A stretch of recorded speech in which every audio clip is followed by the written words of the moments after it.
कुछ गहरा, सीधा सवाल के सीधा जवाब। छुपल राज के खुली पिटारा, जनता के अब इहे बनारा। रोजी रोटी के सवाल, विकास निर्माण, भ्रष्टाचार, अत्याचार, रूढ़िवादी और अंधविश्वास पर कड़ा प्रहार। हर क्षेत्र के व्यक्तित्व संगे के सीधा दंगल। कार्यक्रम आमने सामने।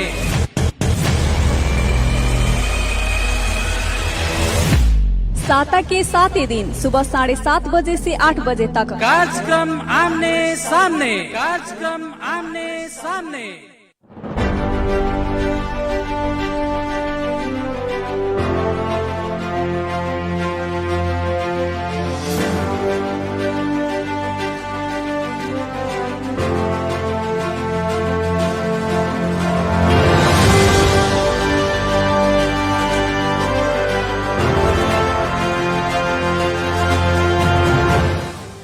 नमस्कार और प्रणाम।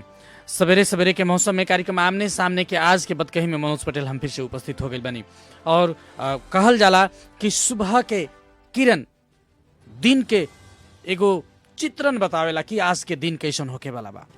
जी संगतिया, ऐसे हमनी कार्यक्रम सुबह सुबह ही रखले बानी और कार्यक्रम आमने सामने के दंगल में हमनी समाज के, हमनी के देश के हर विषय वस्तु पर, हर पहलू पर हमनी बातचीत करते आ रहल बानी। जब भी कोनो देश में एगो निरंकुशता, एक दलीय प्रणाली चाहे तानाशाही प्रणाली के अंत होखेला, ओमे बड़ा कठिन और बड़ा एगो संघर्ष के बाद, एगो बड़ा शहादत के बाद, वीर लोग के बलिदानी के बाद ही उपलब्धि प्राप्त होखेला। ई दुनिया के विश्वव्यापी ई एगो धारणा बा, देखल गइल बा। बिना शहीद के बलिदानी से, बिना त्याग से कुछ प्राप्त नहीं खे भइल, ऐसन कुछ उपलब्धि नहीं खे भइल। नेपाल में आज के डेट में वीर शहीद लोग के, हर समय के वीर शहीद लोग के हम आज याद करे के चाहेम और उ शहीद लोग के बलिदानी से, उ लोग के तपस्या से, उ लोग के एगो कष्टपूर्ण जिंदगी, एगो संघर्षपूर्ण जिंदगी के तहत ही हमनी के आज देश में संघीय, लोकतांत्रिक, गणतंत्र, ये 3 तह के हमनी के सरकार देख रहल बानी। कहीं ना कहूं से उ लोग के एगो कहल जाओ अपमान ना होके के चाही, हमनी के ऐसन मान्यता बा, हमनी के धारणा बा। काल ही पर्सा जिला में मधेश आंदोलन के शहीद लोग के साली के अनावरण कार्यक्रम घंटा घर में कइल गेल बा। बहुत ही सराहनीय ई काम बा। हमनी के जब भी हमनी के संतति लोग के, आगामी के अगिला पुस्ता लोग के भी शहीद लोग के आदर करे के, परिपाटी के एगो विकास, एगो ओइसन स्थापना करे के समाज के अगुवा लोग के दायित्व बा। आज हमनी के कार्यक्रम में अपन विचार के साझा करे खातिर नेपाली कांग्रेस जनता समाजवादी पार्टी के युवा नेता, केंद्रीय सदस्य समेत रहल शशि कपूर मिया जी हमनी के साथ में आज के बदकही में जुड़ रहल बानी कार्यक्रम में, आमने सामने के बदकही में। और काल शहीद लोग के अनावरण करे के क्रम में, उन लोग के साली के आनवन कार्यक्रम में भी कुछ मत विभेद देखल गइल बा, जौन हमनी के हिसाब से, एगो पत्रकारिता के हिसाब से ना होके के चाही, लेकिन भइल। एकरो विषय में आज हम चर्चा करें। कार्यक्रम में सबसे पहले शशि कपूर मिया जी के हम स्वागत करे के चाहे। हम शशि जी, कार्यक्रम स्वागत बा। हजुर, धन्यवाद। शशि कपूर मिया जी, हम कार्यक्रम में पहले भी कहनी है कि जितना भी हमनी के उपलब्धि प्राप्त होकेला, दुनिया के उपलब्धि के कहल जाओ, निरंकुशता के ढाले खातिर शहीद लोग के बलिदानी, शहीद लोग के तपस्या, कष्टपूर्ण जिंदगी और उ लोग के रगत से, उ लोग के खून से ही सिंचा के दुनिया में कहीं भी लोकतंत्र आयल बा। नेपाल में भी और दोसर कोनो किस्म के नहीं खे भइल। ई विषय में शहीद लोग के अपने का कहे, कैसे याद करे के चाहे शहीद लोग के बलिदानी के? सबसे पहले दुनिया में ही शहीद कहे वाला चीज बहुत बड़ा चीज होला। शहीद उ मर के जाला ना, उ जबले संसार रही, जबले दुनिया रही, जबले की धरती पर मनुष्य जाति रही, तब तक शहीद के याद कइल जाला। ओकर कई कारण बा। समाज परिवर्तन से लेकर के, देश परिवर्तन से लेकर के, कोनो भी शासन के समाप्त करके परिवर्तन लियावे खातिर शहीद के वो सपना होला। उ शहीद कोनो पार्टी के सदस्यता लेके उस सड़क पर आंदोलन करे ना जाला। ओकरा मन में लागेला कहीं ना कहीं जे हम ये अच्छा काम बाटे, हमरा ई काम में जाए के चाहिए, और उहे क्रम में सरकार के गोली ला करके, सरकार के गोली खा करके, छाती पर गोली खा के वो व्यक्ति अमर होला। शहीद के अर्थ होला अमर। लेकिन बड़ा दुख लागेला कि जब शहीद हो गईला के बाद जेकरा के हमनी एगो साल में एक बेर माला लगा के सिर्फ सम्मान करेनी, लेकिन उ काहे शहीद भइल, ओकर खून ये माटी पर काहे एक एक कतरा गिरल, का एजेंडा रहे, का नारा रहे। जब उस शहीद के सपना से हमनी अलग होखेनी और उस शहीद के जब हमनी अपमान करे लागेनी, उस शहीद के माता के, पिता के, पत्नी के जब हमनी अपमान करे के प्रयास कोई व्यक्ति से होला तो एगो बड़ा छाती में दर्द होला जे कौना मिशन से वो व्यक्ति सरकार के गोली खा के शहीद भइल और ओकर सपना का रहे और हमनी के क्रियाकलाप कार हो रहल बा, ओसे तकलीफ होला। शहीद जी के शशि कपूर जी, बहुत अपने बड़ा होला। अपने स्पष्ट कहे के चाहतानी कि कोनो किस्म के शहीद लोग के अपमानित करे के या भेदभाव करे के, चाहे उ लोग के सम्मान में कोनो किस्म के कमी करे के, राज्य पक्ष से चाहे हमनी के समाज के पक्ष से चाहे हमनी के कोनो भी पार्टी का है ना, अपने पार्टी के भी बात कहनी है, शहीद कोनो पार्टी के ना होला। शहीद जी हमनी के देश के ही तमाम शहीद हमनी के देश के धरोहर बा, उन लोग के समान में तंको भी हमनी के कंचुसियाई ना करे के चाहिए, ये बात अपने कहनी है।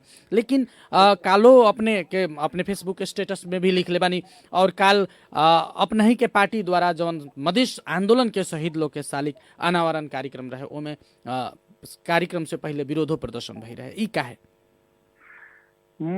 मधेश ई लोग देखल जाओ, सबसे पहले ई जौन काम भइल बा उ सराहनीय काम भइल बा। जी जी पहले ही हम कहनी शहीद ना कोनो धर्म के होला, ना कोनो जात के होला, ना कोनो राजनीतिक पार्टी के होला। लेकिन यहाँ सबसे ज्यादा शहीद में भी काल जे आयोजक रहे ये वीरगंज महानगर पालिका के मेयर विजय सरावगी के कोष के पैसा और निवर्तमान सांसद प्रदीप यादव के संसदीय कोष के पैसा के द्वारा वो सालिक निर्माण भइल बा, इस जग जाहिर बा। जी जी जी उ पैसा कोई व्यक्ति के ना है, उ पैसा देश के जनता के है, नागरिक का टैक्स के पैसा से उ शहीद लोग के मूर्ति अनावरण भइल। लेकिन उ बोर्ड पर का लिखल है 72-73 के शहीद लोग के सालिक अनावरण। उ लोग के बुद्धि मर गई रहे, विवेक मर गई रहे उ दो आदमी के, जे देश में मधेश के परिवर्तन खातिर सबसे पहला बार 62-63 में मधेश जन विद्रोह भई रहे। जी जी और ओमे परसा जिला के 3 आदमी शहीद भइल, दीपेंद्र शाह, बीरबल मुखिया, बीन महावीर गिरी। उ व्यक्ति के जे प्रथम मधेश विद्रोह के प्रथम शहीद के सालिक निर्माण ना भइल, ओसे तकलीफ बा, ओसे आज जनता प्रश्न उठा रहल बा। जौन शहीद लोग के सालिक अनावरण भइल बा उ सराहनीय बा, लेकिन जे शुरुआत कैलक मधेश जन आंदोलन, जेकरा खून से ई लोग बहुत बाद में पार्टी अइला के बाद ई लोग आंदोलन में शरीक भइल, कम से कम ई लोग के ज्ञान ना रहे तो ई लोग के पूछ ले के चाही। वो बेरा पार्टी के हम अध्यक्ष रही, पार्टी के यहाँ अभी के तत्कालीन मुख्यमंत्री पार्टी के केंद्रीय उपाध्यक्ष रहस, बहुत ऐसा आदमी वो बेरा जिला कमेटी के रहे, आज केंद्रीय सदस्य बा। कम से वो 3 आदमी के मूर्ति अनावरण होके के चाही कि ना होके के चाही। हमर संपूर्ण श्रोता से, संपूर्ण मीडिया कर्मी साथी से ही हमर बात चाहना जो चीज काहे न भइल, ई लोग केकरा भ्रम में पड़ल, ई लोग के जानकारी ना रहे कि जी। लेकिन शशि कपूर मियाँ जी, सालिक बहुत दिन पहले से बनत रहे, ये अपने के नजर में भी रहे, अपनी पार्टी के एगो वरिष्ठ चर्चित युवा नेता, केंद्रीय सदस्य भी रहल बानी, ई चीज में पार्टी में भी अपने लोग छलफल कर सकत रहनी, लेकिन लेट का है? कार्यक्रम उद्घाटन के दिन अपने लोग आके ऐसन विरोध कर रहल बानी, चाहे वो कोनो पक्ष विरोध करो, हम ई बात में इंगित करे के चाहतनी। मनोज भैया, कोनो पार्टी में छलफल नहीं खे, अपने ही रही, कहिया शिलान्यास हो गई, कहिया अनावरण होता।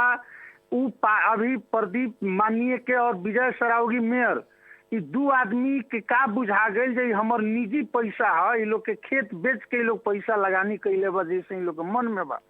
लेकिन ये लोग कोनो पार्टी के भीतर आए सालाना उ लोग अपन 20 गो आदमी बुला के ये लोग शिलान्यास कैलक। पार्टी के कहीं माइनेट बुक नहीं के, जी जी जिला कमेटी में से कहीं निर्णय होके के पड़ल ना जे भाई कहीं बुलाहट नहीं के केंद्रीय सदस्य या जिला कमेटी संपूर्ण के, ये लोग अपन अपन व्यक्ति टीम बुला करके ई लोग अपन कोष के पैसा डाल करके ई लोग अपन जौन काम कैले बा। और शालिक निर्माण के हमने विरोध नहीं की। जी जी शालिक निर्माण के शुरू में हम कहनी उ लोग भी शहीद बा, शहीद के हम सलाम करे के चाहतनी। लेकिन ई लोग गलती कहाँ कैले बा कि जौन विगत पहले के मधेश विद्रोह के जो शहीद रहे उस शहीद के ई लोग अपमान करे के प्रयास कैले बा। शहीद के हमनी सम्मान कर रहल बानी सन, लेकिन अपमान ई जे शालिक का नवरण कैले बा उ 3 गो शहीद के साथे अपमान कैले बा। मधेश विद्रोह के साथे ई लोग गद्दारी शुरू कैले बा। मधेश विद्रोह के चाहना अनुसार ई लोग शालिक का अनावरण ना करके व्यक्तिगत हिसाब से अपन शालिक अनावरण जौन भइल बा।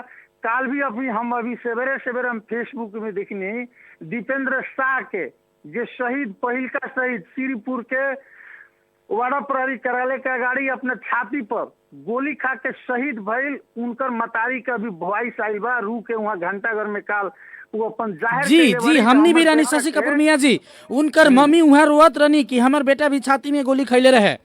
हाँ। और अन्य परिवार अन्य शहीद के भी अपने जौन 3 गो शहीद लोग के नाम लेनी है उन लोग के परिवार जन के भी भाई भरदार लोग या घर के परिवार के आदमी लोग या अपने लोग ऐसा नेता लोग भी दुखित रहे, फिर भी अनावरण भइल। अब एकर निकास का होई शशि कपूर मियाँ जी, कैसे चित खातिर करें उनकर मम्मी के आंसू के कैसे पोछे अपने लोग?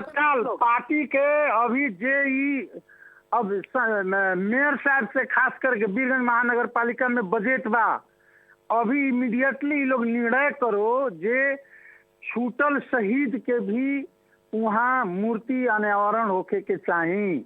नंबर 1 जी जी। नंबर 2 एक तरीका के कम से कम सम्मान करे के हुआ नहीं ही सीख ले तो कोई के अपमान भी मत करी।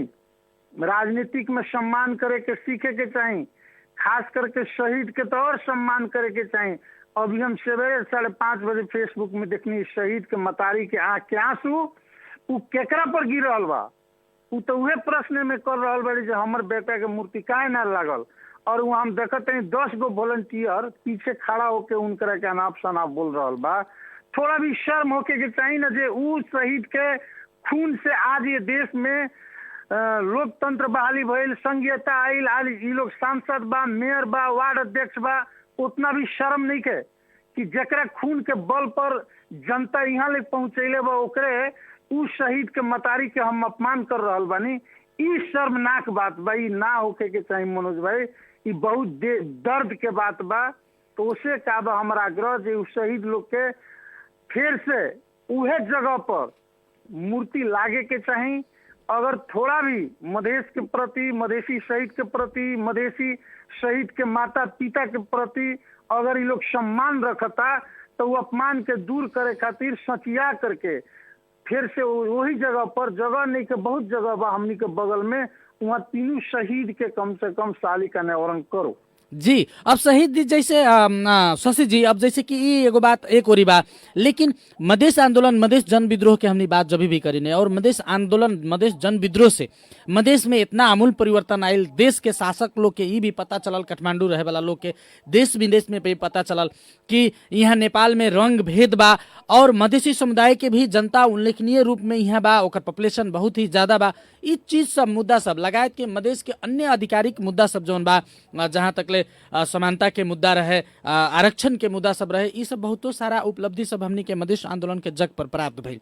सबसे बड़का उपलब्धि संघीय लोकतांत्रिक गणतंत्र स्थापना भइल। देश में संघीयता आई, लोकतंत्र के कहीं ना कहीं में बहुत बड़का कंट्रीब्यूशन बा।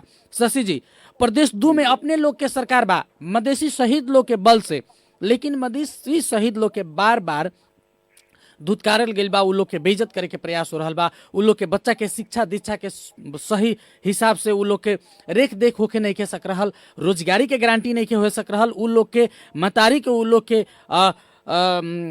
मेहरारू के आंसू गिर रहल बा, ओकरा के त हम आंसू ना कहम, एगो आंख से खून के आंसू रो रहल बा लोग। एमे अपने लोग के ध्यान काहे नहीं के जा रहल? देखल यहाँ का बजे पार्टी में एगो का बजे सरकार के बात अपने कहनी है, प्रदेश सरकार के जौन केंद्र के सरकार और देश के संविधान जौन अधिकार देले बा, उ अधिकार के भीतर रह के प्रदेश सरकार कुछ काम कर रहल बा। दूसर बात जे शहीद परिवार के अपने देखले हो कि प्रदेश सरकार जेकर जौन शिक्षा के अनुभव बा उ हिसाब से शहीद परिवार के नौकरी देवे के काम कैले बा। नंबर 2, स्थानीय स्तर पर भी कुछ शहीद परिवार लोग के रोजगार मिलल बा। अब रह गल जे स्थायी प्रकृति के नौकरी अभी लोग के नहीं के मिलल। ओकर कारण बा जे अभी कानून के निर्माण नहीं के होके सकल प्रदेश में। अभी प्रदेश में बहुत सारा कानून नहीं के बने सकल। सारा अभी अधिकार संविधान के हिसाब से केंद्र सरकार ही रखले बा, जौना के कारण से अभी अलमल व्यवस्था चल रहा बा। तथापि हमनी प्रयास कर रहा बानी कि शहीद अपने कहनी है बड़ा बढ़िया, वहाँ के आंसू ना है, वहाँ से खून टपक रहा बा। उ हमनी स्मरण करते शहीद परिवार और शहीद के प्रति हमनी कैसे सम्मान करें, एकर हमनी के प्रयास में हमनी रहल बानी सन, रहेम सन। अब जे साथी लोग जगह पर बा, जे सांसद बा, मंत्री बा, विधायक बा, स्थानीय स्तर के सरकार के प्रमुख बा, उ साथी लोग के भी हमनी पटक पटक आग्रह कैले बानी सन जे अपने लगी शहीद के, अपने के एरिया में शहीद जे बा उस शहीद के नाम से स्कूल निर्माण करी, सड़क निर्माण करी।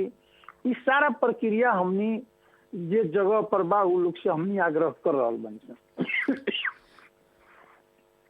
जी शशि जी, अब जैसे कि एक और बात सब भी आ रहा बा कि जैसे जौन शहीद लोग के अभी मतलब कहीं सालिक निर्माण नहीं के भइल, अन्य जगह में भी सालिक निर्माण के बात अपने के पार्टी, अपने के सरकार कहल जाओ तो बढ़ा रहल बा। प्रदेश 2 के सरकार सालिक शहीद पार्क भी बन रहल बा।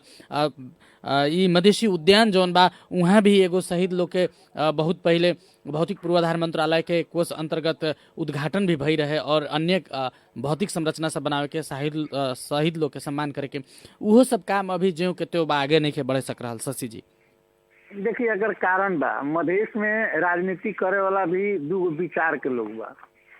एगो शुद्ध रूप से मधेश बाद के राजनीति करे वाला लोग बा, एगो लोग टपक के आ गए जेकरा मधेश प्रेम भावना नहीं के, जौना कहीं कारण से प्रदेश सरकार 70 लाख रुपया फर्स्ट चरण में बीपी उद्यान में ही शहीद पार्क निर्माण होके के चाहे कह के बजट भेजले रहे। जी जी, लेकिन ये स्थानीय सरकार और प्रदेश सरकार के कोऑर्डिनेशन ना भइला के कारण से वो रकम फ्रीज हो गई। आज बीपी उद्यान के भीतर में मधेसी शहीद पार्क बनावे के बात भई रहे, लेकिन ई कहाँ से षड्यंत्र भइल कि मधेसी शहीद लोग के ले जाके टॉयलेट के अगाड़ी एगो कोना में सालिक बनावे के जौन खेल भइल बा, कहीं ना कहीं ई पार्टी के भी समाप्त करे के खेल ह, मधेसी शहीद के अपमान करे के खेल ह, मधेसी जनता के भावना से खेले वाला खेल हो रहा बा। जौन शहर में एक दिन में 5 आदमी शहीद होता, जौन शहर में दर्जनों के हिसाब से गोली खा के शहीद हो गई, उस शहीद लोग के सालिक तो बीपी उद्यान में बनावे के तय है ना, लेकिन वो एक कोना में ले जाके बना देवल गई। एकर अर्थ बा जे कोनो सहमति सहकार्य ना होके ई काम हो रहा बा, ई गलत है। आज भी हमनी के अपने तिलावे पुल पर भी प्रदेश सरकार वहाँ भी एगो शिलान्यास कैले बा, मधेसी शहीद लोग के वहाँ भी पार्क बनावे के बात बा। काम भी कुछ भइल बा, अभी कुछ बाकी बा, लेकिन जौन रफ्तार में काम होके के चाहे वो रफ्तार में नइखे भइल। जगह जगह भी सालिक निर्माण करे के बात चल रहा बा। तो ई सारा चीज बा शशि जी, अपना ही के अगुआ साथी लोग बा, तो अगुआ साथी लोग से भी अपने लोग कोऑर्डिनेशन करके ई चीज सम्मान में भी हमने एगो शहीद लोग के का चाहत रहे, का खातिर गोली खैले रहे, उ लोग के ही बदौलत आज हमनी यहाँ है सारा चीज हमनी सुख सैल भोग रहल बानी, हमनी यहाँ जिंदा बानी, हमनी के बोले के एगो पूर्ण प्रजातंत्र के हमनी एगो अनुभूति कर रहल बानी। उ लोग के बदौलत उ लोग के सम्मान करेला भी हमनी चूक रहल बानी। तो साथी लोग से अपने लोग कोऑर्डिनेशन काहे नहीं कर रहल बनिया से? ना हमनी के देखिए, हमनी कोऑर्डिनेशन में कहीं कमी नहीं की से कैले, लेकिन हम का कहनी अपने के ये 2 किस्म के लोग पार्टी में बा। एगो चाहना बा जे मधेश के मुक्ति होके के चाही, मधेश के से विभेद हटे के चाही, मधेश में कौना अधिकार खातिर जौन संघर्ष भइल उ उपलब्धि जौन मिलल बा बाकी उपलब्धि कैसे मिली। एगो पक्ष का बा जे उ सिर्फ सत्ता के इर्द गिर्द में रहे वाला बा, ओकरा मधेश के मुद्दा, मधेश में विद्रोह काहे भइल, मधेश के एजेंडा का है, मधेसी जनता के चाहना का बा, उ सिर्फ राज्य के कुर्सी के इर्द गिर्द में घूम रहल बा। आज पार्टी के अवस्था अगर खसकता तो वैसन बहुत सारा व्यक्ति लोग बा आज दोसर पार्टी में जाए के भी तैयारी बा। एगो पक्ष बा सिर्फ मधेशवाद के राजनीति करे वाला, दोसर पार्ट बा जो सत्ता के इर्द गिर्द घूम के राजनीति करे वाला, जौना के कारण से कोऑर्डिनेशन नहीं के होके सकत, विचार नहीं के मिले सकत। जी शशि जी, जी जी जी शशि जी, हमने कार्यक्रम के अंत अंत रह गेल बनी। एक शब्द में अब जे बाकी शहीद लोग बा उन लोग के परिवार के अपने का दिलासा देवे के चाहे, एगो पार्टी के एगो अपने जुधारू एगो नेता बानी, अपने भी पार्टी के नीति निर्माण लेवल तह में बानी। आज ही हमनी के कुछ पार्टी के वरिष्ठ नेता लोग बैठ के हमनी सलाह करें, अगर नगर पालिका उ छूटल शहीद लोग के सम्मान के रूप में सालिक निर्माण नहीं के करत तो हमनी अपन व्यक्तिगत स्तर पर वीरगंज शहर में 1-1 रुपया चंदा उठा के उ तीनों शहीद लोग के हमनी उहे जगह पर सालिका अनावरण करें, ये अपने से वचनबद्ध होता नहीं। बहुत बहुत धन्यवाद शशि जी, हमनी के समय उपलब्ध करा देनी और ये शहीद लोग के बारे में हमनी के अपन विचार साझा कर देनी एकरा खातिर। जी धन्यवाद, नमस्कार जी। और तमाम हमनी के श्रोता लोग के भी बहुत बहुत धन्यवाद। आज के कार्यक्रम हमनी के सुन के सहयोग कैनी है। शहीद लोग के बलिदानी के कारण से हमनी के देश में लोकतंत्र बा और ही हमनी के बोले के एगो ये कहल जाओ, सिर्फ बोले के ही ना, अन्य जितना भी हमनी के ई सुख सैल हमनी भोग रहल बनी शहीद लोग के बदौलत भोग रहल बानी। शहीद लोग के सम्मान में कहीं से भी कमी ना होके के चाहे। बिहान भी हम शहीद लोग के विषय में ऐसा छलफल जोड़े के हम प्रयास करें और पर्सा जिला के अगुआ नेता लोग, वरिष्ठ नेता लोग से हम संपर्क में उ लोग के ले आवे के प्रयास हम बिहानो हम करें। आज ही अपने लोग के जानकारी देत आज के कार्यक्रम सुन देनी बहुत बहुत धन्यवाद कहत हम मनोज पटेल आगे चाहे। नमस्कार, प्रणाम। गाउँ शहर सारा गुन्जाउने यो हो radio Sanvi 96.4। Radio Sanvi time check अहिले 8 बजेको छ।